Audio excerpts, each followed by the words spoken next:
صور فيه.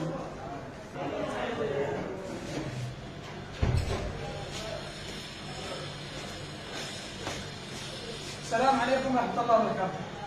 هذونا جرحى ودع أبو زمان. 1 2 3 و1 هنا. الأخ الأول محمد طاهر. وديناه الجمهورية من الساعة 3 العصر، جلس داخل الجمهورية مرمي لما الساعة 9 بالليل. عارف الداعي جلس يقول لنا كل شوية بيجوا بعد ساعة، بيجوا بعد نص ساعة. لما كان نام. رجعنا شريناه الآن هنا، والله العظيم ما يتعالج على حساب اللجنة، على حساب الانتقال. بنعالجه احنا الآن. هذا محمد أحمد. شوف كيف حالته. تعال قم قرب صوت. شوف كيفه. الله يعزكم، يعني خصيته مقطوعه، راسه مكسر، بطنه مدحمله، رجله مجبره مجبسه مكسوره. الان هذه المره الثالثه اليوم اظن حسابه او الرابعه. اليوم موقف حسابي، اليوم سبت من الصبح نتصل ندور هذا المندوب حقهم ما عنده يفتح حساب وقفها. هذه علاجها ورقه معك صح؟ ايوه ورقه مع اخوه.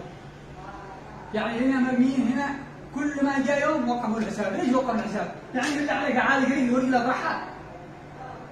اقسم بالله العظيم اصحاب طارق امس واول امس ولهم 15 يوم هنا ولا فيهم حاجه. يتعالجوا ويسفروهم ويعطوهم صرفات، نحن ما نشتي صرفه ولا الله يلعنهم هم صرفهم ولا يصير منهم شيء، يصير علاج بس. هذا صورت عبد الملك، ها رجله مكسره ما سجل العظام. جلس يصيح. امس معاه زميله مرمي له الان على بلا عمليه.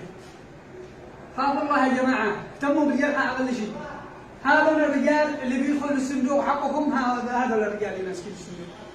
هذول الرجال هم اللي بيحمون البريقه وبتدخلوه باللجنه الاقتصاديه ملايين. استحوا قليل اقل شيء الجرحى. تعبنا والله. الله ينفخ امات.